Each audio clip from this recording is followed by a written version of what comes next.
नमस्कार दोस्तों, मैं विकास आज फिर एक बार आपके सामने एजुकेटिंग इंडिया एकेडमी में आप सभी का स्वागत करता हूं। आज हम अपने एक नए विषय के साथ आपके सामने प्रस्तुत हुए हैं।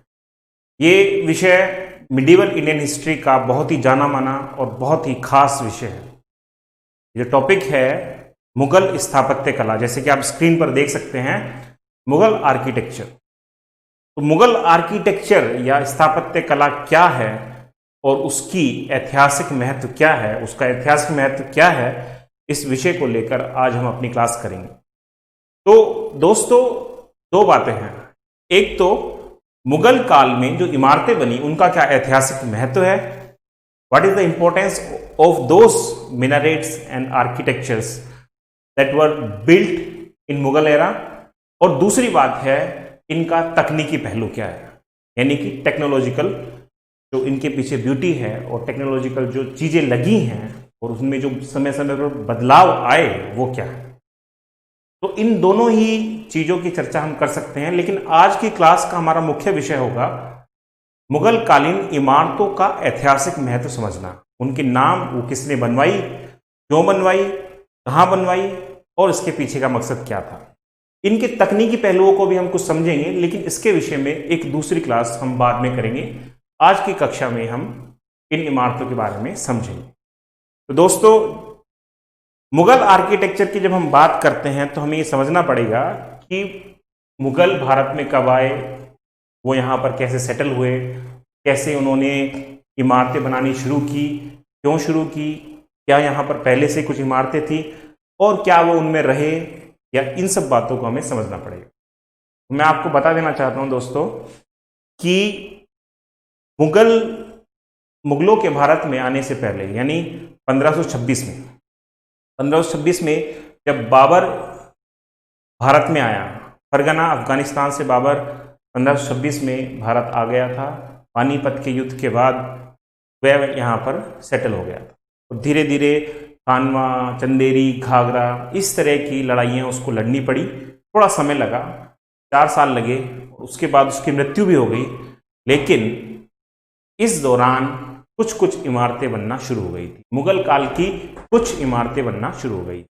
सो we have to see the background, how these minarets, how these architectures came into existence.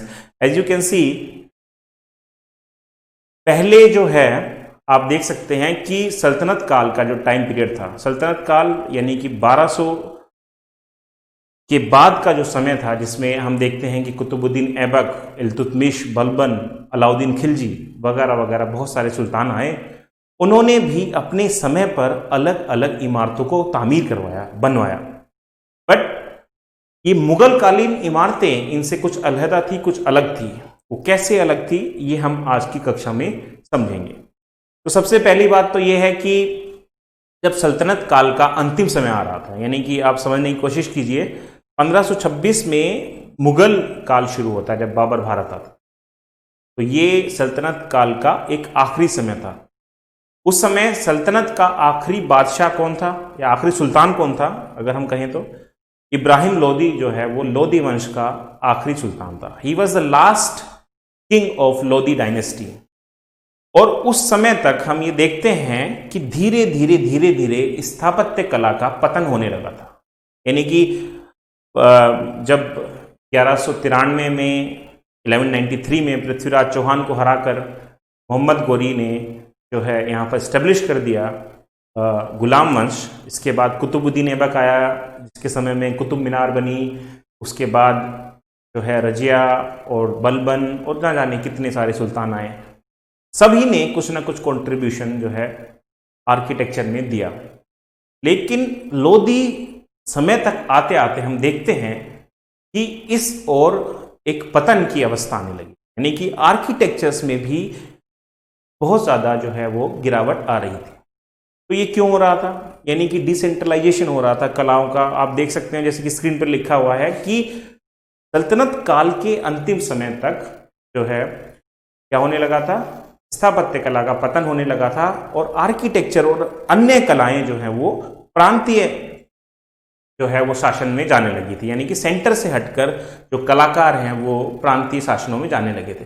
But हम देखते हैं कि जब बाबर का भारत में आगमन हुआ, उसने इस दिशा में विशेष रुचि ली। उसने जो है, हालांकि उसको समय नहीं मिला और मुख्य बड़ी इमारतें भी वो नहीं बनवा सका, लेकिन उसने फिर भी अपने स्तर पर कुछ काम किए। उसने विशेष रूप से कुछ बागों का निर्माण कराया, यानी बाग यानी बहिश्त कहते हैं उसको। उसके बारे में हम आएंगे, इससे पहले हम ये जान लेते हैं कि इन कलाओं को, जो मुगल कालीन कला थी, उनको किन नामों से जाना जाता है और इसके बारे में कुछ मुख्य विशेषताएं क्या थी।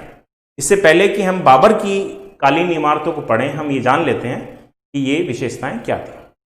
तो बाद के सालों में, यानी कि जब सल्तनत काल का अंतिम समय चल रहा था, उस समय एक नई जो है वास्तुकला या आर्किटेक्चर अस्तित्व में आया, जो कि विशेषकर मुगलों के भारत में आने के बाद देखा गया। और इस आर्किटेक्चर को इतिहासकार इंडो पर्शियन या इंडो सार्सेनिक आर्किटेक्चर के नाम से भी जानते हैं।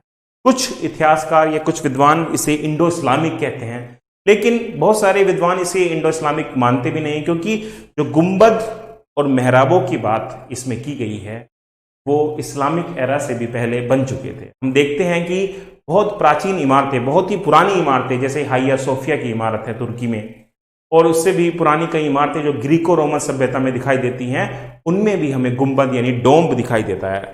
तो हम ये नहीं कह सकते कि ये एक इस्लामी या अरेबिक चीज थी, बल्कि ये तो तुर्की ईरानी सभ्यताओं और उससे भी पहले ग्रीको रोमन सभ्यताओं में कहीं ना कहीं देखने को मिल रहा था। तो ये कहना ठीक होगा, इसको इंडो पर्शियन कहना ज्यादा उचित होगा। इसके बाद हम देखते हैं कि बाबर के बाद ये कला जो है विकसित काफी हद तक होती रही। हुमायूं के काल में भी थोड़ी सी विकसित हुई, लेकिन हुमायूं का चूंकि प्रवासन हो गया था, उसको बाहर जाना पड़ा था।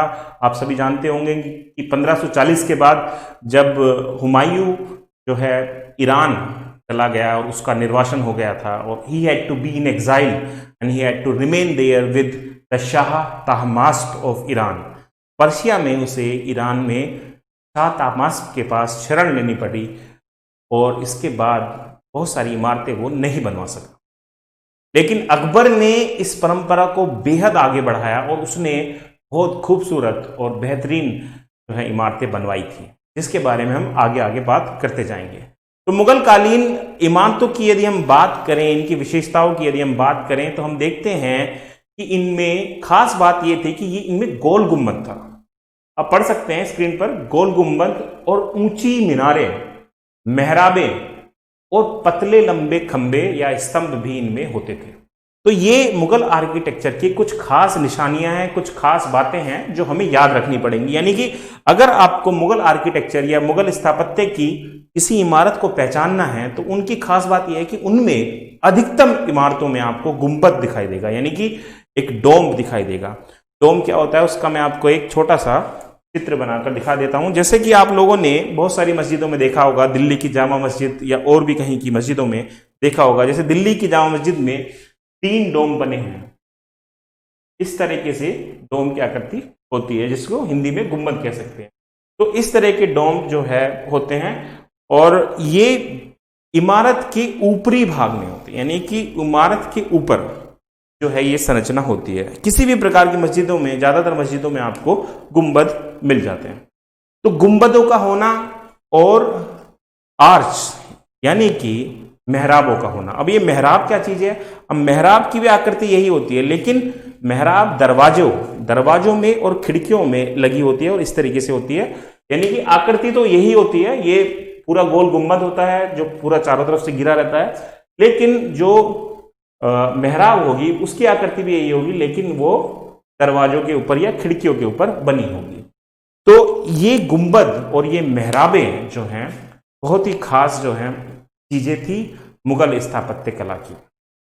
मुगल स्थापत्य कला की अगर हम दूसरी विशेषताओं की बात करें, तो बहुत सारी एक खास विशेषता है जो बहुत ही जो है महत्वपूर्ण है, वो है इसका लाल बलुआ पत्थर में बने होना, यानी कि रेड सैंडस्टोन। आपको ये समझना पड़ेगा कि रेड सैंडस्टोन आप सभी ने जो है लाल किला देखा होगा, तो जो लाल किला है वो रेड सैंडस्टोन से बना हुआ है, यानी कि रेड सैंडस्टोन जो है वो लाल बलुआ पत्थर है। अब ये लाल बलुआ पत्थर ही क्यों, या इससे पहले किस तरह की इमारतें होती थी, ये हमें थोड़ा सा जानना पड़ेगा। तो सल्तनत कालीन इमारतों की खास बात ये थी कि ये भुरभुरे पत्थर से बनी होती थी। भुरभुरे पत्थर से बनी होती थी जो छेनी हथौड़े के प्रयोग से झड़ जाता था, यानी कि जो रबल स्टोन होता है, that they used to use rubble stone in their minarets and their architectures, but Mughals started using red sandstone in abundance। यानी कि कुछ पहली इमारतों में लाल बलुआ पत्थर का प्रयोग अवश्य हुआ, लेकिन बहुतायत में प्रयोग, यानी कि बहुत अधिक मात्रा में जो प्रयोग किया गया वो मुगल कालीन इमारतों में हुआ था। तो ये मुगलों की इमारतों की एक खास बात थी कि इन्होंने बहुत ही खूबसूरती से लाल बलुए पत्थर का प्रयोग किया था, चाहे वो लाल किले की इमारत हो, चाहे वो फतेहपुर सीकरी में बनी इमारतें हों, चाहे वो आगरा के लाल किले की इमारतें हों, या अन्य बहुत सारी इमारतें हों। लगभग सभी इमारतों में, शुरुआती इमारतों में लाल बलुए पत्थर का प्रयोग हुआ था। मुगल काल की जो बाद की इमारतें, यानी कि बाद की इमारतों से मेरा आशय यह है कि वे इमारतें जो अकबर और विशेषकर जहांगीर के बाद बनाई गई, उन इमारतों में जो है संगमरमर, व्हाइट संगमरमर का प्रयोग हुआ। ये भी मुगल कालीन इमारतों की मुख्य विशेषता है। ये कुछ 6 विशेषताएं पहले पेज पर लिखी हैं, आगे चलते हैं। तो जैसे कि 7 नंबर पर आप देख रहे होंगे कि सफेद संगमरमर का प्रयोग जो है पत्थरों में होने लगा था मुगलों के काल की जो है परवर्ती इमारतों में, परवर्ती यानी बाद की इमारतों में। तो the later on we see Shahjahan and Jahangir started using white marble as the entity of the architecture। तो एक महत्वपूर्ण सब्सटेंस के रूप में उन्होंने जो है सफेद संगमरमर का प्रयोग शुरू कर दिया था। इसके अलावा और क्या क्या चीजें इनकी इमारतों की खासियत हैं, वो ये हैं कि बहुमूल्य पत्थरों का प्रयोग, जैसे लेपिस लेजुली, जैसे डायमंड, सोना, चांदी, और तरह तरह की कलाकृतियां बनाकर, तरह तरह की फूल पत्तियां और इस तरह की चीजें जो हैं वो इमारतों पर एनग्रेव की जाती थी, गढ़ी जाती थी, और एनग्रेविंग के साथ फिलिंग की जाती थी। तो खास बात यह है कि जैसे कि हम आगे पढ़ेंगे, ताजमहल और एतमाद-उद-दौला का मकबरा या कुछ खास इमारतें हैं जिनमें हम देखते हैं कि पेत्राद्यूरा का प्रयोग है। उस पेत्राद्यूरा क्या होता है ये मैं आपको आगे बताऊंगा, लेकिन इन सब चीजों का, इन सोने चांदी का, रंगीन पानी का और कीमती पत्थरों का प्रयोग भी मुगल काल की इमारतों की एक महत्वपूर्ण विशेषता है। अब हमें आगे ये देखना है कि जो कला है ये किस प्रकार से भारत में प्रवेश किया इसने। तो ये हम देखते हैं कि जो उत्तर पश्चिमी सीमांत है, नॉर्थ वेस्ट फ्रंटियर, जिसको हम पंजाब और सिंध का जो इलाका है, जहां से जब हम भारत का नक्शा देखते हैं और उत्तर पश्चिम का जो इलाका है, जहां से जो है लंबे समय से बाहरी आक्रमण होते रहे, चाहे वो अरबों का आक्रमण हो, चाहे वो तुर्कों का आक्रमण हो, बाद में चाहे वो मुगलों का आक्रमण हो, और बीच में मंगोलों का आक्रमण हो। ये वही इलाका था जहां से विदेशी आक्रांता, invaders, used to come and they used to mingle with this culture and they used to live their own culture here, और सभी मिश्रित होकर कुछ नया बन जाता था। तो मुगल स्थापत्य कला भी एक तरह का मिश्रण थी, यानी कि इसके जो तत्व थे, इसके जो सब्सटेंस थे, आप देख लेंगे कि इसके जो सब्सटेंस थे ना तो वो पूर्ण रूप से विदेशी थे और ना ही वो पूर्ण रूप से पारंपरिक हिंदुस्तानी थे। तो ये बात आपको समझनी पड़ेगी कि मुगल स्थापत्य कला एक तरह की मिश्रित कला थी। It was the mixture of many arts of architecture which were prevailing during this time, whether in India और आउटसाइड इंडिया। तो इस तरीके से हमें समझना पड़ेगा कि इस स्थापत्य कला की एक बहुत ही महत्वपूर्ण निशानी है।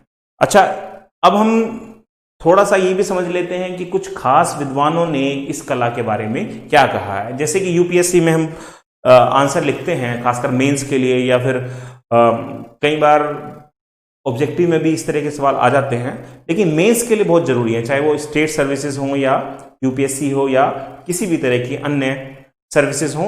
जब हम राइटिंग करते हैं किसी भी आंसर की, तो हमें कुछ विद्वानों के नाम अवश्य लिखने पड़ते हैं ताकि हमारे जो आंसर है वो काफी मजबूत हो जाए।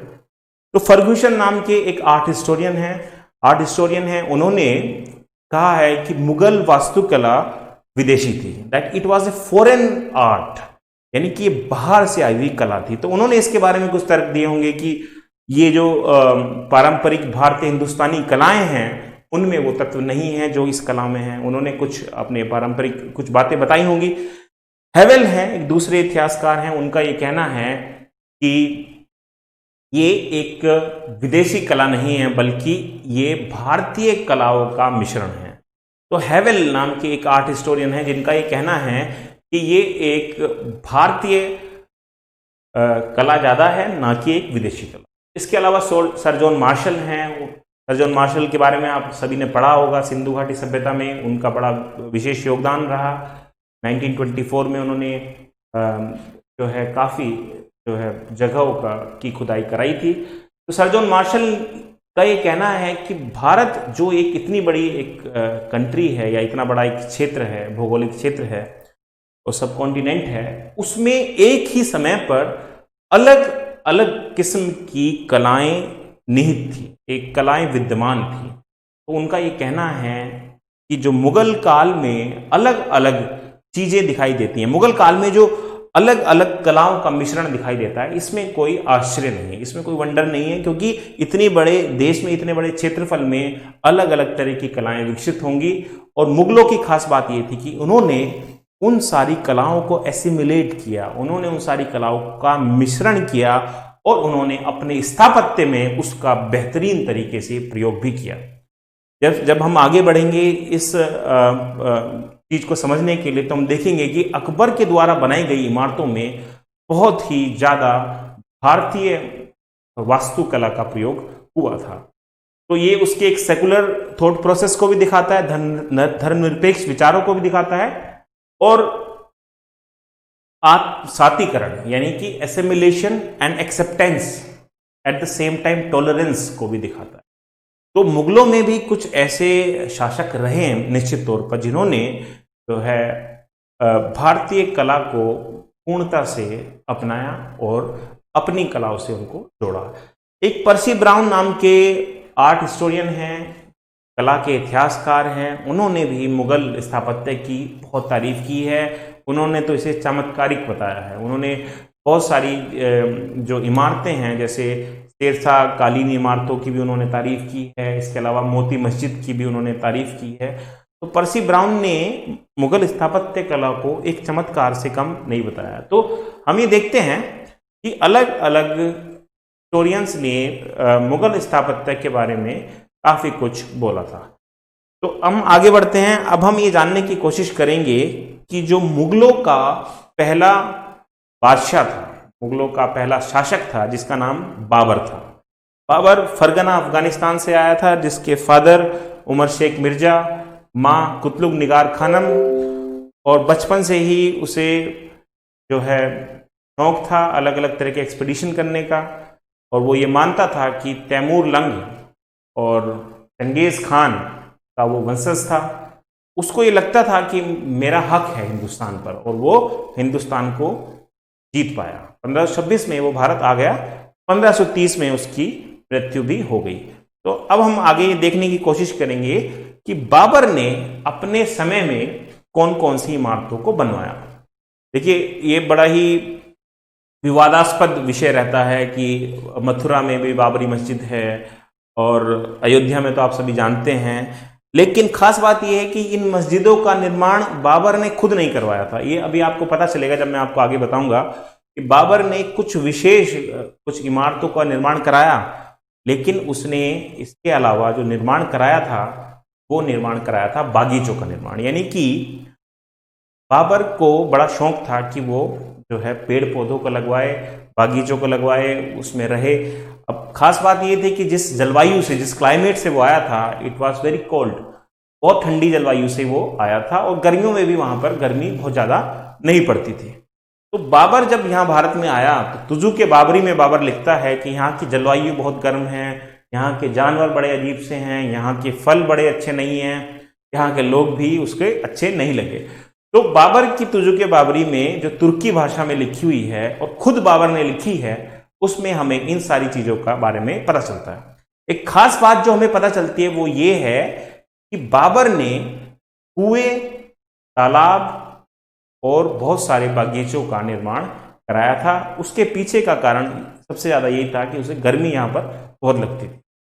और दूसरा कारण उसका बहुत ही इंपॉर्टेंट है जो कि आपको समझना होगा, और जो कि मनोवैज्ञानिक कारण है। It is a very psychological कारण, at the same time it is the religious reason as well. तो वो रीजन क्या था? रीजन ये था कि फारसी में बहिस्त जो है वो बाग को कहते हैं, बाग यानी कि बागीचा, गार्डन, और बहिस्त कहते हैं जन्नत को भी, यानी कि पैराडाइज को भी। तो बाबर और दूसरे मुगल शासकों का यह मानना था कि जो बहिस्त है यानी कि जो जन्नत है वो बाग जैसी होती है, यानी कि बागीचे जैसी होती है, जिसमें बड़े बड़े सुंदर पेड़ वृक्ष लगे हों, फलदार और घास के मैदान भी हों, या छायादार वृक्ष हों जिनमें आराम किया जा सके, जिसमें नहरें बहती हों। ठीक है, तो इस तरह की जो सोच थी, उस सोच की वजह से बाबर ने जो है इन बाग का निर्माण कराया था। इसके अलावा बाबर ने जो दो महत्वपूर्ण भवन बनवाए, जो दो महत्वपूर्ण इमारतें बनवाई, उसमें एक थी पानीपत की काबुली मस्जिद। तो बाबर के बारे में जब ये सवाल आता है कि बाबर ने क्या बनवाया था, तो बाबर ने बनवाया था पानीपत की काबुली मस्जिद, और दूसरी उसने बनवाई थी रुहेलखंड की संभल मस्जिद। आप स्क्रीन पर देख सकते हैं, दोनों लिखी हुई हैं, नोट डाउन कर लीजिए। बाबर के द्वारा निर्मित दो मस्जिद थी, काबुली मस्जिद और दूसरी रुहेलखंड की संभल की मस्जिद। इसके अलावा जो हम पाते हैं कि बाबरी मस्जिद बनवाई बाबर ने, जो कि अयोध्या में है, वो ऐसा नहीं था। वो मस्जिद बनवाई थी मीर बाकी ने, जो कि बाबर का चीफ्टन था, बाबर का सेनापति था। तो you will have to understand the difference that he himself did not make or did not order to construct that mosque, rather his chieftain Mir Baki made that mosque, that controversial mosque in Ayodhya. इसके बाद हम देखते हैं कि जो पानीपत की मस्जिद थी, उसकी एक खास बात यह थी कि ये ईंटों से बनी हुई थी, जबकि मुगल कालीन जो भी इमारतें हैं, ज्यादातर इमारतें वो किससे बनी हुई हैं? लाल बलुए पत्थर से बनी, रेड सैंडस्टोन से बनी हुई है। सो ये इसकी एक खास बात थी कि छोटी छोटी ईंटों से बनी हुई एक मस्जिद है। इसके अलावा बाबर ने जो व्यवस्था करवाई बागों को बनाने की और मेंटेन रखने की, और उसकी इस पद्धति को, इस स्टाइल ऑफ आर्किटेक्चर को हम कहते हैं चार बाग स्टाइल। चार बाग में क्या होता था कि चारों तरफ जो है बाग बगीचे होते थे, बीच में एक कोई इमारत तामीर कर दी जाती थी, यानी कोई एक या तो मकबरा हो सकता था या फिर वो कोई अन्य इमारत हो सकती थी, जैसे कि हुमायूं का मकबरा है, the mausoleum of Humayun, tomb of Humayun, in which we see that the garden is all around and there is a small lane of water, but in the middle there is this mausoleum known as Humayun's tomb. तो हम ये देखते हैं कि कई सारे मकबरों में इस तरह की व्यवस्था, चार बाग पद्धति की व्यवस्था है। और इस चार बाग पद्धति का जो निर्माण करता था, जो इसको इंट्रोड्यूस करने वाला आदमी था, वो बाबर था। बाबर ने इसके अलावा श्रीनगर में, कश्मीर में और कई जगह पर बाग बनवाए, और आगरा में ही यमुना के किनारे बाग बनवाने का श्रेय जो है बाबर को ही जाता है। तो इस तरीके से बाबर के जीवन काल में, जो कि भारत में केवल 4 सालों का रहा, उसने बाग ज्यादा बनवाए, ना कि इमारतों को ज्यादा तामीर करवाया। तो बाबर की ये कुछ इमारतें थी जिनके बारे में हमने समझा। अब हम आगे चलते हैं और हुमायूं के काल की कुछ इमारतों को समझते हैं, उनके ऐतिहासिक महत्व को भी समझते हैं। तो दोस्तों, जब हुमायूं की हम बात करते हैं तो खास बात यह है कि हुमायूं बड़ा ही अभागा था। He was very unfortunate. इतिहासकारों ने उसको ये कहा है कि वो पूरी जिंदगी लड़खड़ाता रहा और लड़खड़ाते लड़खड़ाते ही उसकी डेथ हो गई। यानी कि जब हुमायूं की मृत्यु हुई, वो अपनी एक पुस्तकालय, अपनी लाइब्रेरी की सीढ़ियों पर था, वहीं से फिसल कर वो गिर पड़ा, इस सर में चोट लगी और वहीं पर उसकी डेथ हो गई। तो हुमायूं को अपने जीवन में भी काफी संघर्ष करना पड़ा। 1530 में बाबर के मृत्यु के बाद हुमायूं गद्दी पर बैठा और उसके 3 भाई अस्करी, हिंदाल और कामरान, उन सभी ने उसको चैलेंज किया। उनका भला चाहता था, उनको भी वो बहुत कुछ देना चाहता था, लेकिन वो सब कुछ प्राप्त करना चाहते थे। एक कहानी ये भी है कि उन्होंने एक बार अकबर को किले की दीवार से लटका दिया था और हुमायूं उधर से जो है तोप के गोलों द्वारा जो है उस किले पर कब्जा करना चाहता था। अकबर बड़ी किस्मत से बचा था। इस तरह की बहुत सारी जो कहानियां हैं, एनेक्डोट्स हैं, इसको हम बाद में समझेंगे। अभी फिलहाल हम समझते हैं कि आर्किटेक्चर के बारे में हुमायूं ने क्या किया। तो हुमायूं एक कला प्रेमी था, लेकिन बहुत ही मुसीबतों के वक्त में उसको जो है गद्दी प्राप्त हुई थी। तो हुआ ये कि जब 1530 में उसको गद्दी प्राप्त हो गई, उसका सामना हुआ शेरशाह सूरी से, क्योंकि शेरशाह सूरी जो था बिहार का गवर्नर था और धीरे धीरे उसकी शक्ति बढ़ती जा रही थी। सूर साम्राज्य को उसने अपने नियंत्रण में ले लिया था और अब वह हुमायूं से जो है सामना करने के लिए पूरी तरीके से तैयार था। तो 1539-40 में चौसा और कन्नौज के युद्ध में उसने हुमायूं को हराया और हुमायूं को अपनी जान बचाकर ईरान भागना पड़ा।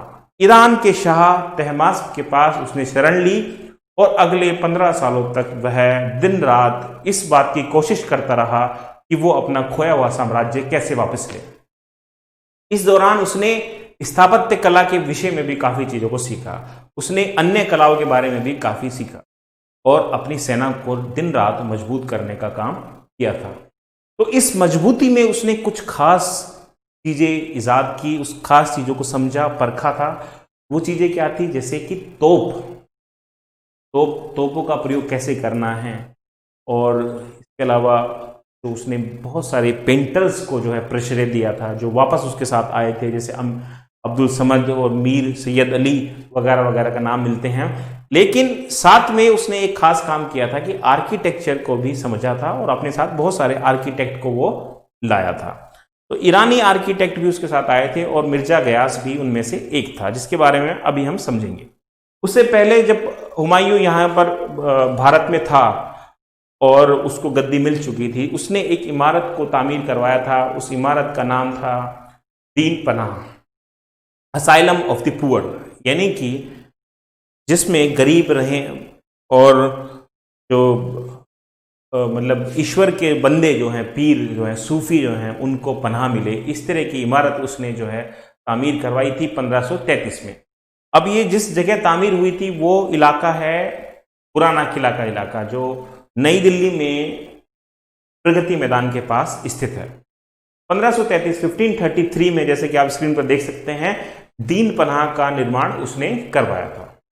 और उसके बाद उसने निर्माण कराया था आगरा और फतेहाबाद में 2 मस्जिदों का, 2 मॉस्क का उसने निर्माण कराया, एक तो आगरा में और दूसरी फतेहाबाद या हिसार में। ठीक है, तो उसके समय की ये 2 महत्वपूर्ण इमारतें हैं। इसके अलावा हम कुछ इमारतों को देखते हैं जिनकी परिकल्पना हुमायूं ने की थी, लेकिन उनका पूर्ण रूप से परिणति उसके समय में नहीं हो पाई थी। यानी कि कुछ ऐसी इमारतें थी जिनको हुमायूं ने, जैसे अपना खुद का मकबरा उसने सोचा था, मैं उसको ऐसे डिजाइन कराऊंगा, उसमें ये होगा और वो होगा। तो हुमायूं का मकबरा अकबर के समय में बना और उसका श्रेय जो है वो अकबर को जाएगा। और हुमायूं की वाइफ हाजी बेगम या हमीदा बानो बेगम को जाएगा, जो अकबर की माँ थी। तो उसके बारे में हम अकबर कालीन इमारतों में पढ़ेंगे। अभी फिलहाल हम चलते हैं शेरशाह कालीन इमारतें, यानी कि शेरशाह सूरी, जैसे कि मैंने अभी आपको कहानी बताई थी। 1540 में जब हुमायूं का निर्वासन हो जाता है, एग्जाइल हो जाता है और उसको जान बचाकर ईरान भागना पड़ता है, तो बिहार का गवर्नर शेरशाह सूरी अपनी पावर बढ़ाते हुए दिल्ली पर कब्जा कर लेता है। और दिल्ली पर कब्जा करने के बाद उसने सभी चीज़ों में आमूल चूल परिवर्तन किए। उसने अपसाइड डाउन कर दिया चीज़ों को और बहुत सारे चीज़ों को उसने जो है ठीक तरीके से करना शुरू किया। तो उसमें एक इम्पोर्टेंट बात ये थी कि उसने सड़कों का निर्माण कराया था, जैसे कि जीटी रोड, जो आज का जीटी रोड है, ग्रांड ट्रक रोड, वो भी उसने बनवाया था। लेकिन कुछ इमारतें भी उसने तामीर करवाई थी। उन इमारतों में एक बहुत ही इंपॉर्टेंट इमारत है शेरगढ़, या दिल्ली शेरशाही नाम का एक नगर, जो कि आज का पुराना किला है। आज का पुराना किला, आप कभी दिल्ली आए होंगे, कुछ लोगों ने दिल्ली में देखा होगा। पुराना किला एक बहुत ही लंबे चौड़े इलाके में फैला हुआ एक इलाका है, जिसमें छोटी बड़ी कई सारी इमारतें विद्यमान हैं आज भी। तो 1540 से लेकर 1555 तक शेरशाह सूरी ने दिल्ली में राज किया। उसके बाद उसके उत्तराधिकारी जो थे, उसके जो सक्सेसर्स थे, they were not that good and they could not control that power that they got in inheritance. But Sher Shah ने 15 सालों तक अपना वर्चस्व बनाए रखा। 15 सालों तक नहीं, लेकिन जल्दी ही उसकी डेथ भी हो गई थी। एक कलिंजर के अभियान में गोला फट जाने से उसकी मृत्यु हो गई थी। लेकिन इतने थोड़े समय में ही उसने कुछ इमारतों का निर्माण कराया था, जिसमें शेरगढ़ या दिल्ली शेरशाही नाम का एक नगर था। उसके अलावा सासाराम में, जहाँ का वो रहने वाला था और जहाँ का वो गवर्नर था, वहाँ भी उसका एक मकबरा है जो बहुत ही खास है। और पुराना किला में बहुत सारी इमारतें हैं, जिसमें किला ए कुहन की मस्जिद है, जो अगले पेज पर शायद लिखा होगा, किला ए कुहन की मस्जिद है। वो मस्जिद भी शेरशाह ने बनवाई थी। तो इस तरीके से हम देखते हैं कि शेरशाह के समय में बहुत सारी चीज़ें बनी जो बहुत खास थी। पर्सी ब्राउन नाम के आर्ट हिस्टोरियन, जो कला के इतिहासकार हैं, उन्होंने इसे उत्तर भारत की सर्वोत्तम कृति कहा है, यानी कि बहुत ही अच्छी कृति के रूप में उन्होंने उसको जाना है।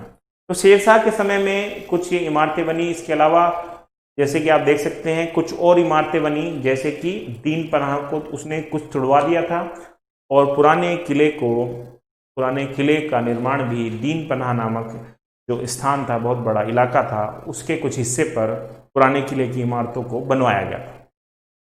किला-ए कुहन की मस्जिद, जो कि मैंने अभी आपको बताया, किला-ए कुहन की मस्जिद और शेर मंडप नाम की एक बहुत ही खास मस्जिद है, बहुत ही मस्जिद नहीं है सॉरी, एक इमारत है, बहुत ही खास इमारत है, जिसकी कलाकृति बहुत ही सुंदर है।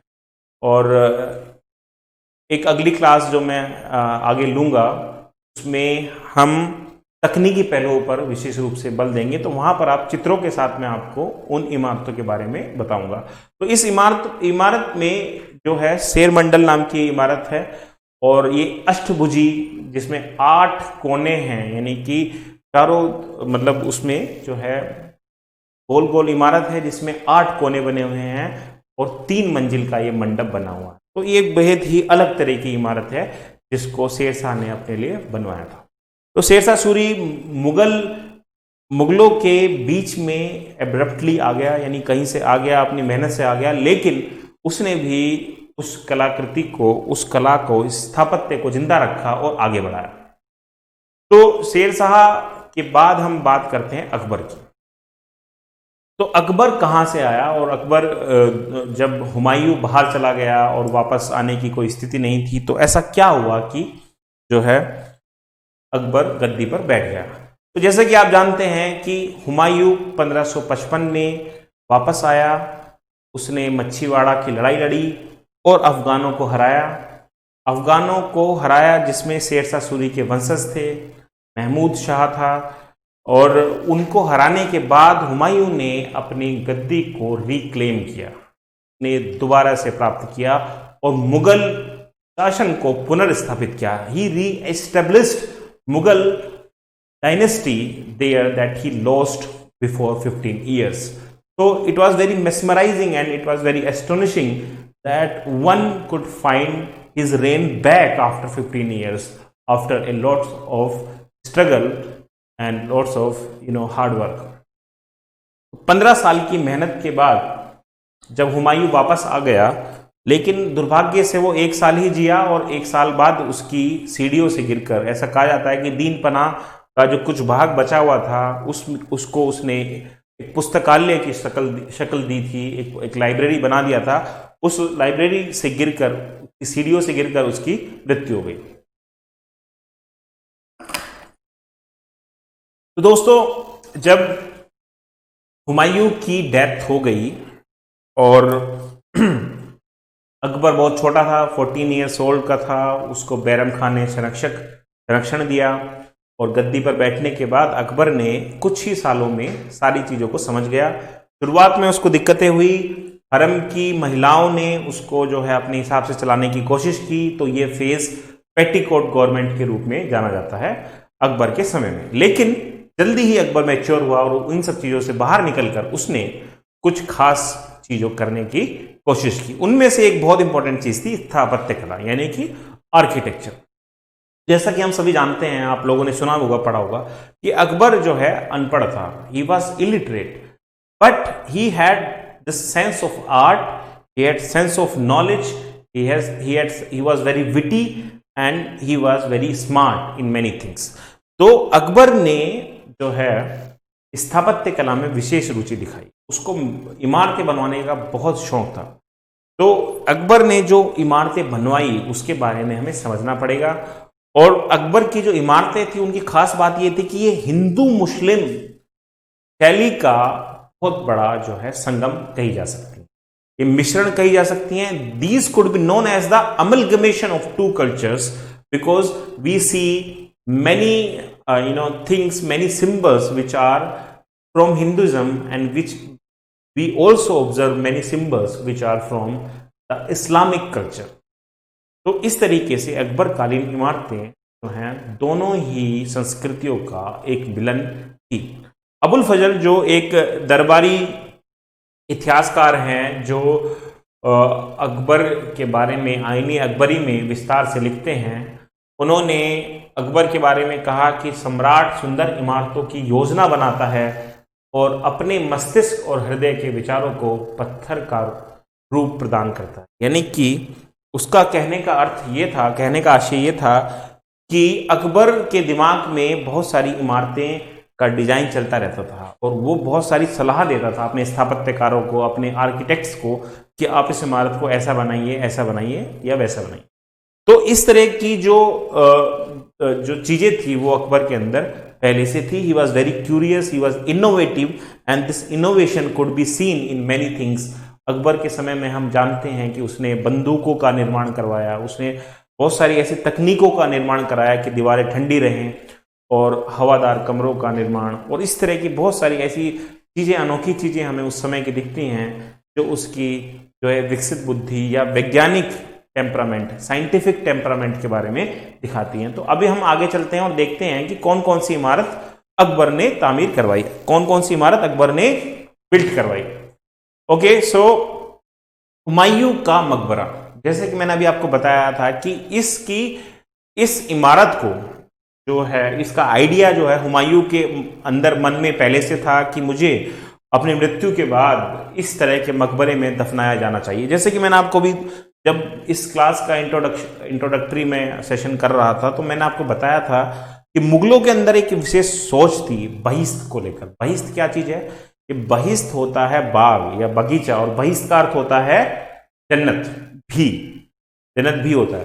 तो इस प्रकार हम ये देखते हैं कि हुमायूं ने जिस मकबरे का डिजाइन तैयार कराया, जिस मकबरे को लेकर उसकी सोच थी, उस मकबरे में भी 4 बाग प्रणाली का प्रयोग हुआ था। इसमें चारों तरफ बागीचा और बीच में इमारत। लेकिन इस इमारत की खास बात ये थी कि ये भी अष्टकोणीय इमारत थी, जिसमें इसको हेक्टागोनल कह सकते हैं, यानी कि इसमें 8 कोने थे और इन 8 कोनों में भी अलग अलग तरह की मतलब संरचनाएं हम देख सकते हैं।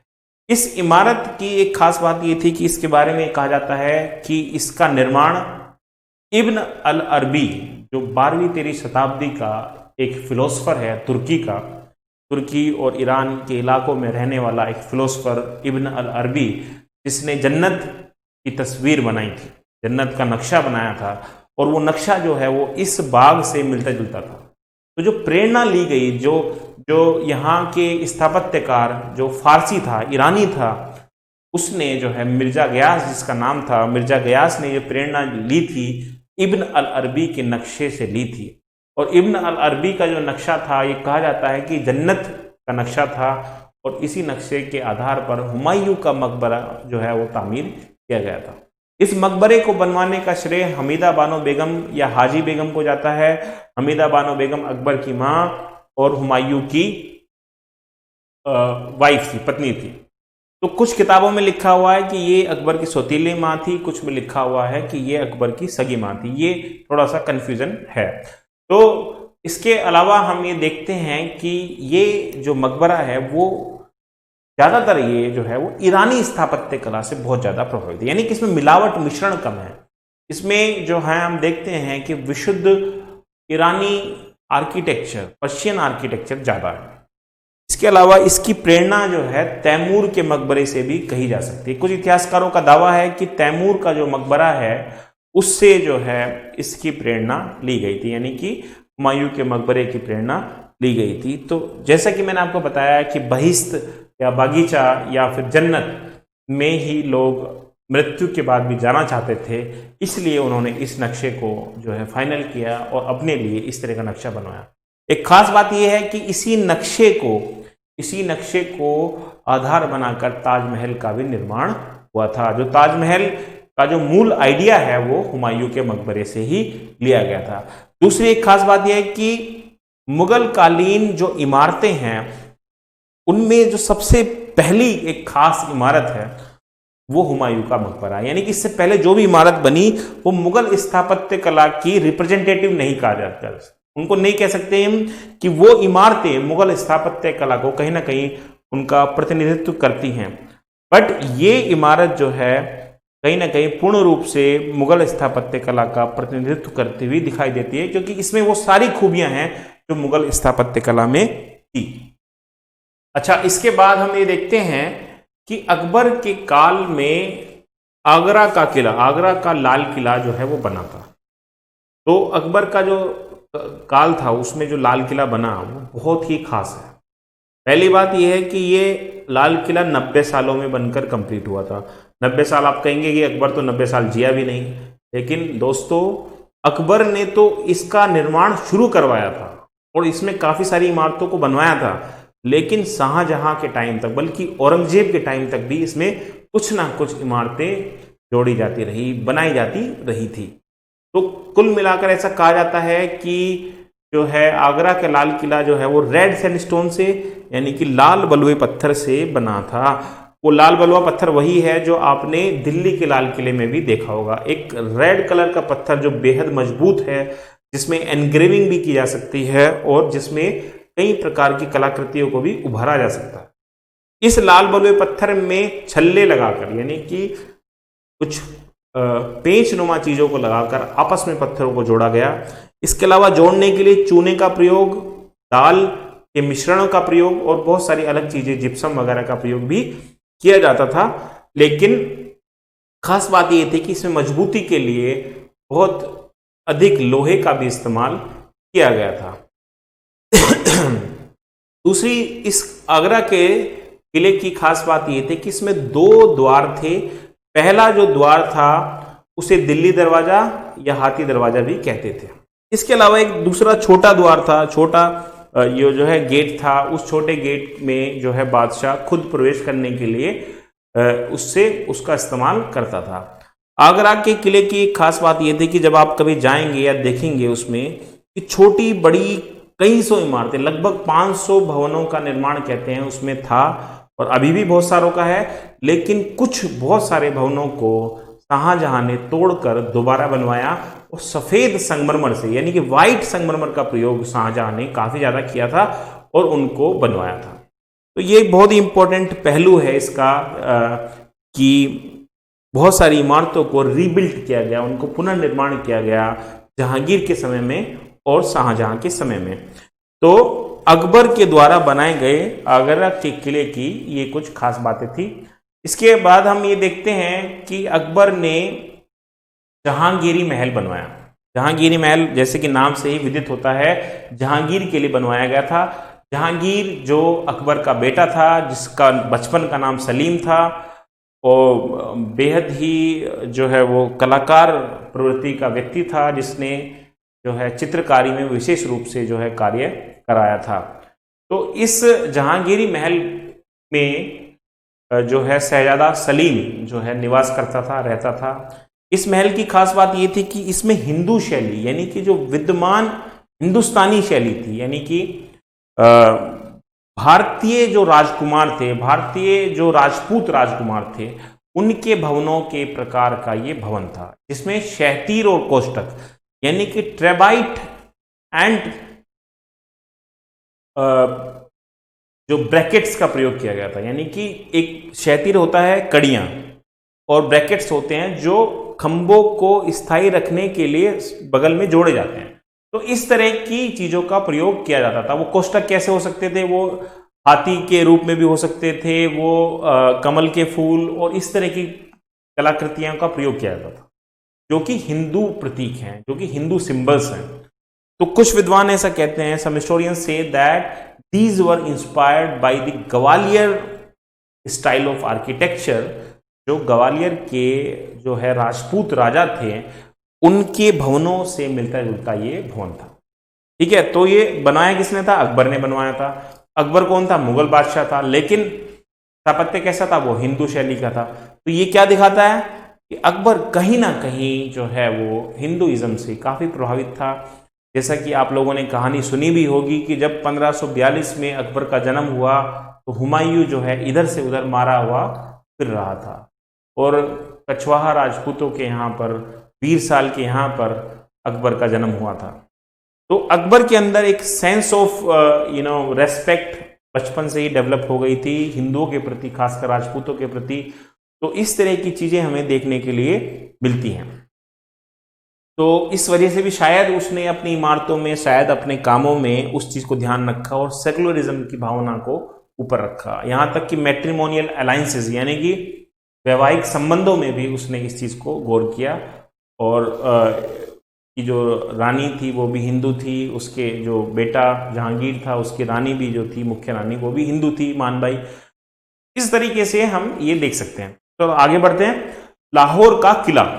लाहौर का किला भी एक बहुत महत्वपूर्ण इमारत है जो कि अकबर ने बनवाई थी। अकबर ने इसकी योजना जो है वो आगरा के किले के जैसी ही बनवाई थी और ऐसे ही इसको आगे बढ़ाया। लेकिन एक खास बात है लाहौर के किले की कि इसमें पशु पक्षियों की आकृतियां भी उकेरी गई हैं।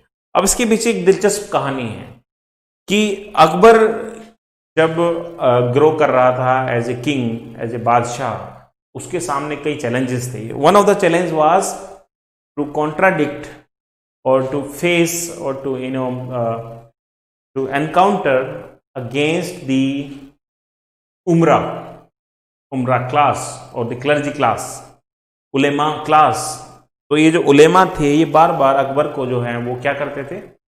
चैलेंज करते थे कि आप ऐसा मत करो, ये मत करो, मत करो। तो एक चीज वो चैलेंज करते थे कि आप पेंटिंग्स मत बनवाओ किसी इंसान की, पशु पक्षियों की, क्योंकि ये एक जीवित चीजें हैं और इस्लाम में इस बात की मनाही है। तो अकबर ने कहा कि जनाब हम तो जो ये बना रहे हैं ये जो है खुदा की शान में गुस्ताखी नहीं बल्कि उनका सम्मान बढ़ा रहे हैं। क्यों? क्योंकि हम ये निर्जीव बना सकते हैं, हम इस पर लाइफ नहीं डाल सकते। तो ये हम एक बार एहसास करा रहे हैं सभी को, हम तो ये नकली बनाते हैं और ईश्वर जो है वो चलता फिरता बोलता हुआ इंसान और परिंदे और जानवर बनाता है। इंसान जो है वो एक अशरफुल मखलूकात है। अशरफुल मखलूकात मतलब the best creation of the world, best creation of the universe. तो अशरफुल मखलूकात है इंसान और उसको हक है कि वो भी कुछ ना कुछ बनाने की कोशिश करे। तो इस तरीके से अकबर ने जो है उमरा वर्ग को या उलेमा वर्ग को उसने जो है कन्विंस किया और पशु पक्षियों की आकृति और पेंटिंग्स में भी और इमारतों में भी, आर्किटेक्चर में भी दिखाई देने लगी। इसके बाद हम देखते हैं कि इलाहाबाद का किला। इलाहाबाद का किला भी अकबर ने बनवाया था और जो 1583 में 1583 में इसका निर्माण कराया गया। इस किले की खास बात ये थी कि ये गंगा और यमुना जो नदी है उसके किनारे पर बना हुआ है और ये भी लाल बलुए पत्थर से बना है और वही सब इसकी खास बात है। ठीक है, आगे बढ़ते हैं। जो अकबर का मेन काम था, जो बहुत ही इंपॉर्टेंट काम था, जो आज की जो हमारी क्लास है उसको हम फतेहपुर सीकरी में अकबर के निर्माण पर ख़त्म करेंगे और इसका अगला भाग जो है पार्ट 2 जो है वो जहांगीर से शुरू होगा। तो बहरहाल हम अभी फतेहपुर सीकरी के बारे में समझने की कोशिश करते हैं। फतेहपुर सीकरी एक ऐसी जगह है, एक ऐसा छोटा सा जगह थी जिसका नाम था सीकरी। उस सीकरी में शेख सलीम चिश्ती नाम के एक सूफी सेंट रहा करते थे। वो सूफी सेंट जो है चिश्ती संप्रदाय के थे, जैसे कि नाम से पता चल रहा है, the sect was Chishti and Akbar was pretty much under his influence. He used to respect him a lot. He used to respect him a lot. Why? What was the reason behind this? Because उनके आशीर्वाद से, उनके जो है दुआओं से, उनकी इबादत से जो है सलीम यानी जहांगीर का जन्म हुआ। इसीलिए अपने बेटे का नाम अकबर ने सलीम रखा था, उनके नाम से, शेख सलीम चिश्ती के नाम से। बाद में उसका नाम जहांगीर उसने अपने आप रखा, जो एक पदवी थी, जो एक तरह का एंटाइटलमेंट था। तो जहांगीर का जन्म हुआ था, इसलिए बड़ा उनसे प्रसन्न रहता था, उनकी बातों से भी अकबर बड़ा कन्विंस था। उसने सोचा क्यों न मैं अपनी राजधानी को, अपने दारुल खिलाफा को, दारुल खिलाफा यानी capital, I should change it to some other place and why not Sikri. अपने जो है आगरा से उसने राजधानी परिवर्तन कर लिया, सीकरी पहुंच गया। उसने इस जगह का नाम फतेहपुर रखा। फतेहपुर क्यों रखा? 1572 में, जैसे कि आप स्क्रीन पर देख सकते हैं, 1572 में अकबर ने गुजरात विजय की थी, और गुजरात विजय करने के बाद उसको जो है उसका जश्न बनाना था, तो उसने एक नए नगर का ही निर्माण कर दिया और सीकरी का नाम बदलकर फतेहपुर कर दिया। 1572 में इस नगर का निर्माण हुआ। 10 सालों तक कंटिन्यूअसली जो है बड़े लेवल पर इसमें निर्माण कार्य होता रहा। इसका जो वास्तुकार था, जिसको जो आर्किटेक्ट था, मुख्य जो था, उसका नाम था वाहुउद्दीन। वाहुउद्दीन नाम का एक आर्किटेक्ट था। इसका फतेहपुर सीकरी की जो ज़्यादातर इमारतें हैं वो उसके जो है निरीक्षण में, उसकी सुपरविजन में बनाई गई थी। अब इन इमारतों की कुछ खास बातें थी कि इनमें जो है हिंदू शैली का बहुत ज़्यादा निर्माण, Hindu style of architecture was pretty much used in these minarets and these architectures। और मेहराब और गुम्बद भी इनकी खास विशेषता थी। तो ईरानी शैली में मेहराब और गुम्बद का प्रयोग, और हिंदू शैली में आप देखोगे कि कमल के फूल का प्रयोग, कलश का प्रयोग, हाथी का प्रयोग, और अलग अलग पशु पक्षियों के चित्र और चित्रकारी आपको यहाँ पर दिखाई दे जाएगी। तो ये फतेहपुर सीकरी की इमारतों की कुछ खास बातें हैं। दूसरी, जो गुंबद बनने लगे थे अकबर के समय तक, वो मतलब जो थे वो ट्रू डोम कहे जाते हैं, यानी कि डोम कहे जाते हैं, यानी कि वो विकसित गुम्बद थे, यानी कि बहुत अच्छी प्रकार के गुम्बद बनने लगे थे। अकबर के लास्ट फेज में जो गुम्बद बनने लगे वो थे डबल डोम, यानी कि नीचे से भी एक गुम्बद होता था और ऊपर से भी एक गुम्बद होता था। यानी कि जैसे ये एक डोम है, इसमें ये बाहर की तरफ हो गया और अंदर की तरफ भी एक डोम बना होता था। तो नीचे से देखने वालों को केवल ये दिखाई देता था और बाहर से देखने वालों को ये दिखाई देता था। तो इसको कहते थे double dome. This was known as double dome, DD.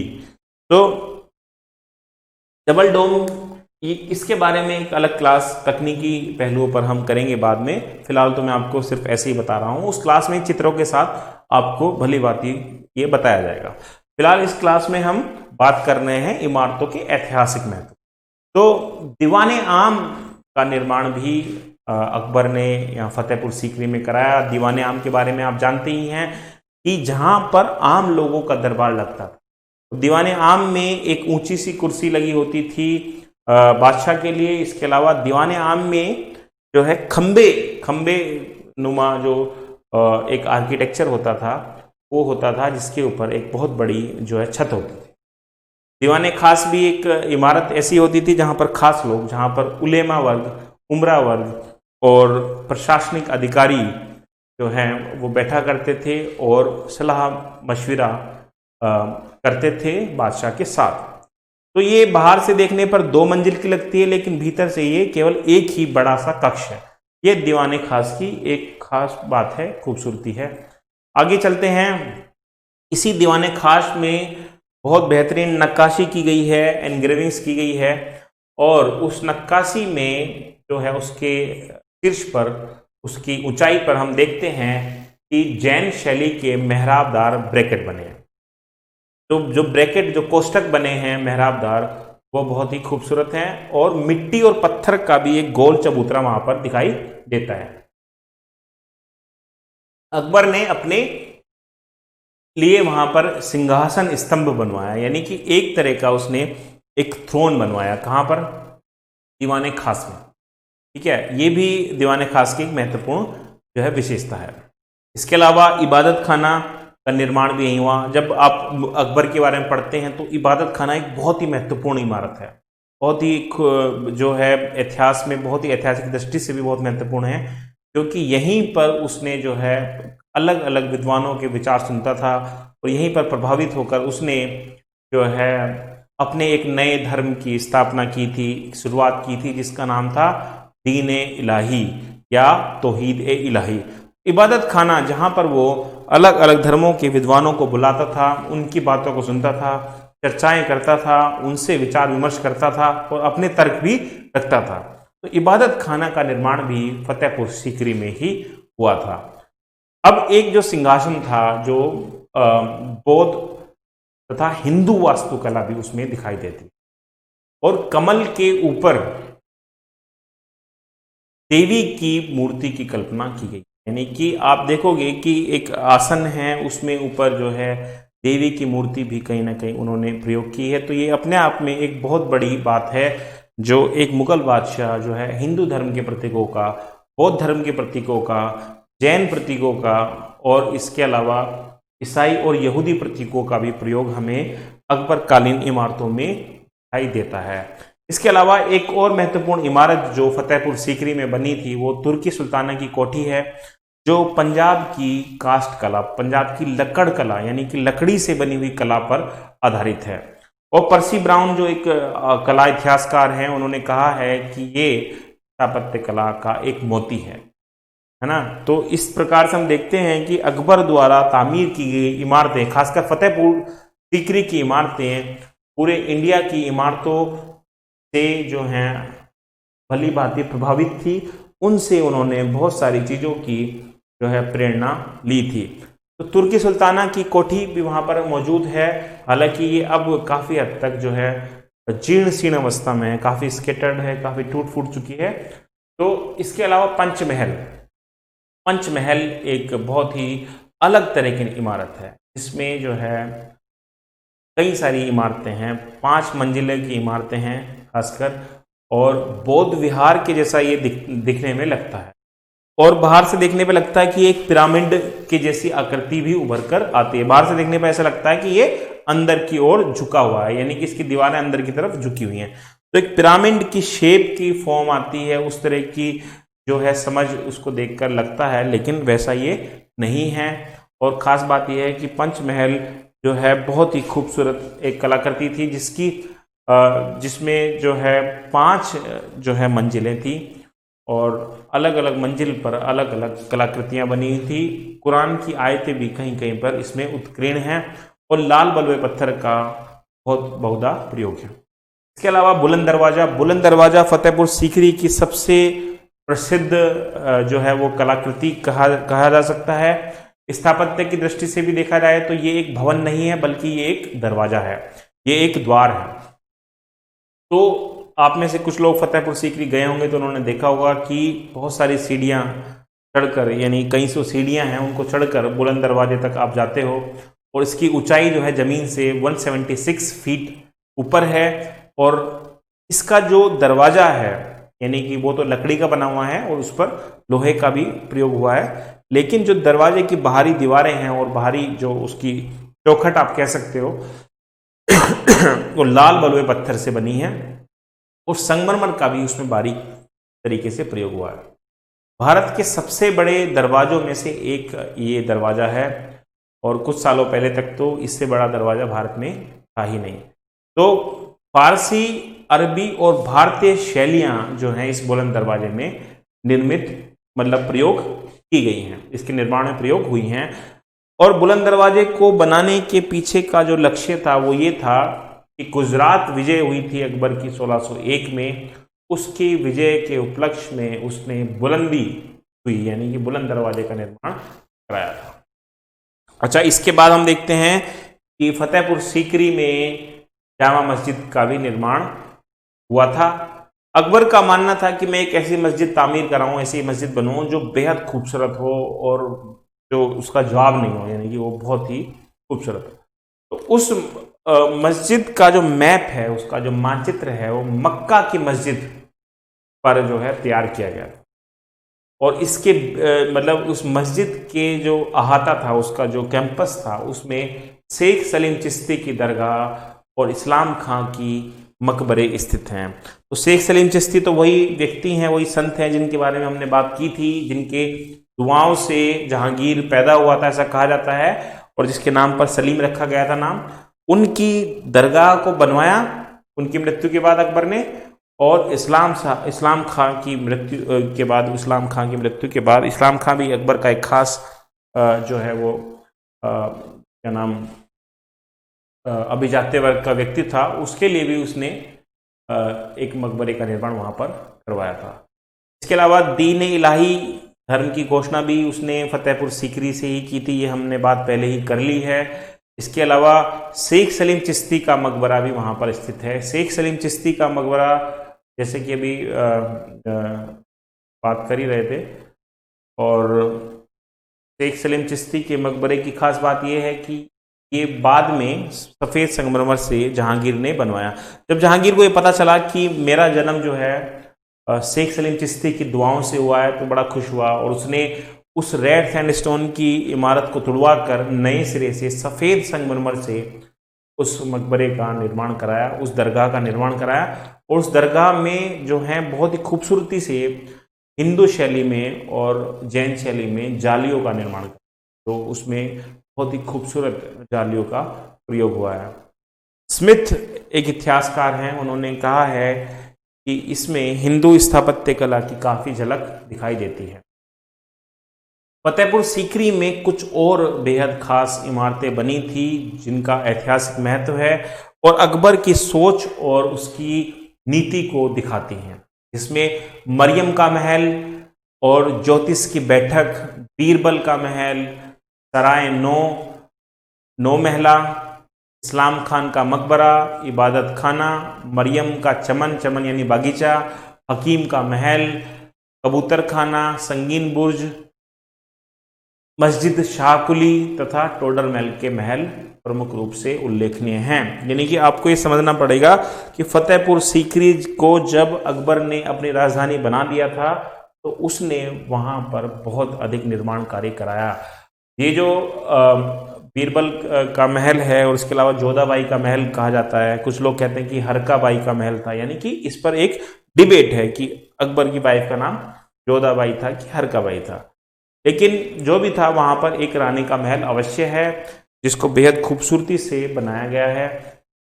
Fatehpur Sikri की जो मस्जिद की जो इमारतें हैं उनमें रेड सैंडस्टोन का भरपूर प्रयोग हुआ है, लेकिन कहीं कहीं वाइट संगमरमर का भी प्रयोग हमें देखने को मिलता है।